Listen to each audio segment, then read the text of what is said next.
Hello everyone, welcome to the Scumdogs Kennel. I'm your host, Chris Williams, and in today's Cryptid Corner mini episode, we're going to be looking at, a couple of stories involving alien encounters, and one that might have triggered a nuclear war. Both accounts are very startling, so let's get into them now. We'll start with Scientists Hunt for Answers in Catalina Island UAP Study.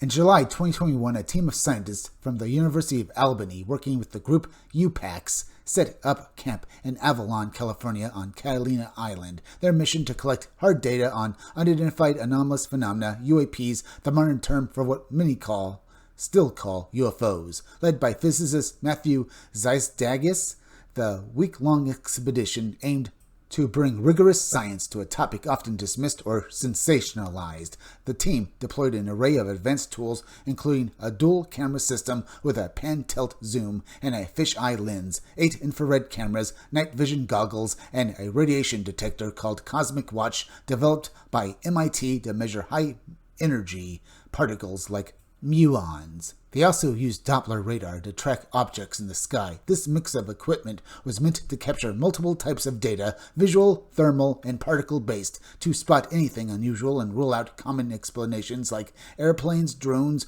or weather phenomena. Around 4 a.m. on July 14th, cameras recorded a dark spot in the sky that faded over several video frames, followed by the appearance of white dots at nearly the same time. The Cosmic Watch detected high-energy particles, and nearby radar picked up signals suggesting something solid, possibly the size of a bird or small aircraft. The team tested explanations like insects on the camera lens, clouds, or cosmic rays hitting the camera's sensor, but no single theory fully explained the data. For example, cosmic rays typically affect a camera's entire field, not just one spot, and no meteors were reported that night. So indeed, very strange there, folks. But let's continue. It was a test run to refine methods for studying UAPs. The researchers learned key lessons. They needed better synchronization between devices, more cameras to capture different angles, and continuous recording to avoid missing critical moments. Working with a film crew for a documentary added distractions, sometimes pulling focus from data collection. Future outings will use smaller,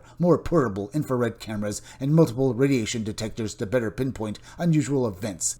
Most UAP sightings, they note, turn out to be misidentified objects like planes or satellites, anywhere from 60% to 96% based on past studies, but a small fraction showing extreme speeds or maneuvers like those reported by the U.S. Navy, faster than Mach 40 with accelerations thousands of times Earth's gravity, defy easy answers. These cases drive the need for more data collected systematically. The team plans to set up a semi-permanent sensor stations in areas known for frequent UAP reports like rural New York to gather long-term data. They also hope to involve citizen scientists, as other projects like Vasco have done, to analyze old astronomical images for unexplained lights. The team's findings, published in a 2025 academic paper, call for more research to separate fact from fiction in the skies above us.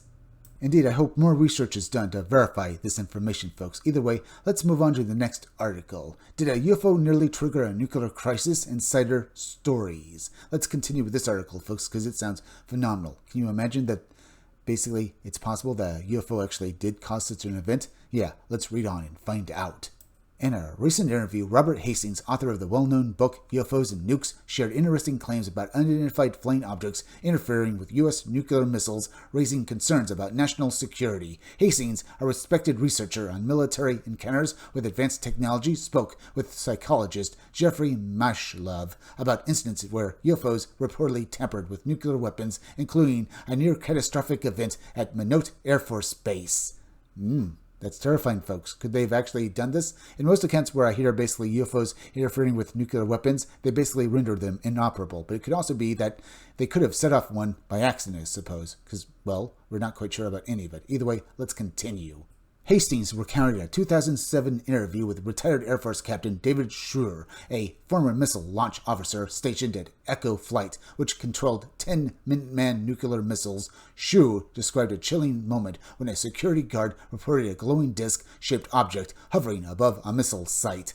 Almost instantly, Shu's launch console showed a launch-in-progress light suggesting the missile was activating on its own. No sooner had he gotten that message down on his launch console in the capsule that a missile's lights lit up, what's called launch in progress light, and to all intents and purposes it appeared that the missile was launching, Hastings said. Fortunately, Shu quickly flipped an inhibit switch to stop the missile, preventing a potential nuclear apocalypse. Captain Shu flipped what's called an inhibit switch and stopped the progression to countdown, Hastings recalled. It's a good thing Shu did, folks. He averted disaster from the sounds of it. Either way, here's a picture of Robert Hastings himself, folks. This man's been researching this subject for, well, decades now. Very interesting. But we have to continue with this article, so let's hear the rest of the stories that Mr. Robert Hastings has to tell us about. During the Cold War, if the Soviet Union had detected a U.S. nuclear missile launch, it could have triggered a massive retaliation, like one country thinking another had thrown the first punch in a fight. Hastings also mentioned a similar account from another former launch officer, Captain Larry Manross, who reported a nearly identical event at Minot during the same period. There's another former launch officer who was at Minot during the same time frame. His name is Larry Manross, former captain, and he has confirmed that the same thing happened in his capsule. Hastings said, however, without exact data, it's unclear if these were the same or separate incidents. So, folks, maybe we just basically heard about the same incident again, or maybe, well, indeed, this has happened more than once. Both things are terrifying to think about, but the fact that it could happen over and over again, that is a nightmare. Hastings also highlighted a more recent case from October 2010 at F.E. Warren Air Force Base in Wyoming. On October 23, 2010, the Atlantic reported that 5 missile alert facilities lost communication with the base, meaning they couldn't receive launch orders if needed. On October 23rd of 2010, the Atlantic website had a dramatic story based on leaked information that 5 of these MAFs, missile alert facilities, suddenly could not communicate with F.E. Warren Air Force Base, Hastings noted. During this time, 2 missile maintenance technicians saw a massive cigar-shaped object in the sky above the missile field, coinciding with the communication failure. As I said, folks, this is terrifying. Now, in most accounts where I hear about, well, UFOs being involved with nuclear missiles, as I said, from what I heard about those stories, folks, those nuclear missiles were rendered inoperable, like I said. But in this case, it seems like these nuclear missiles were basically being intentionally triggered by these UFOs. I'm not sure I believe it, folks. But then again, as I said, we don't know the full story. But let's read on, and maybe we can get a better idea exactly what was going on. These 2 missile maintenance technicians were out in the field addressing this communication issue, and both of them reported seeing what was described as a huge cigar-shaped object flying in the sky above the missile field when these technical issues were cropping up. Many people hope UFOs might bring solutions to global problems like a superhero swooping in to save the day. However, Hastings pointed out there's no evidence of UFOs delivering aid, stopping wars, or helping during natural disasters like tsunamis. Instead, some encounters seem harmful, leaving people shaken or injured. Claims that UFOs clean up radiation at disaster sites, such as Chernobyl, persist in conspiracy theories, but those areas remain uncontaminated. Hastings' findings questions the idea of benevolent aliens. Their actions, such as interfering with nuclear missiles, could pose serious dangers. The All-Domain Anomaly Resolution Office, AARO, which investigates unidentified aerial phenomena, acknowledged the difficulty in studying these cases due to limited evidence. Like all historical UAP cases, very little actionable data exists beyond limited first-hand narrative accounts. Their report stated, still, AARO continues to investigate because these incidents could affect the U.S. nuclear program's readiness. So, I would say that's a good thing, folks. But do you think that, well, alien beings are actually trying to start a nuclear war, perhaps? I have my doubts. Most likely, these aliens were studying our technology, and if anything, these nuclear missiles were probably rendered inoperable. In most cases where I basically read about these alien beings basically interfering with nuclear weapons, folks, as I said continuously through this article, folks, in those cases, the nuclear weapons have been rendered completely inoperable.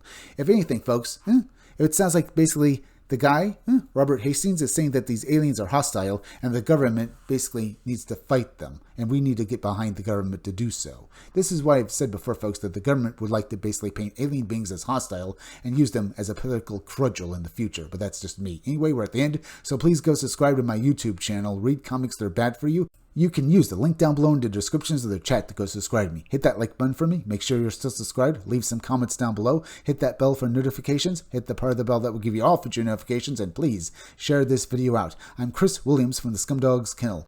Thank you all for joining me. I'll be back again tomorrow with another great video, so make sure to come back again then. Till next time, folks, I'll see you all again soon.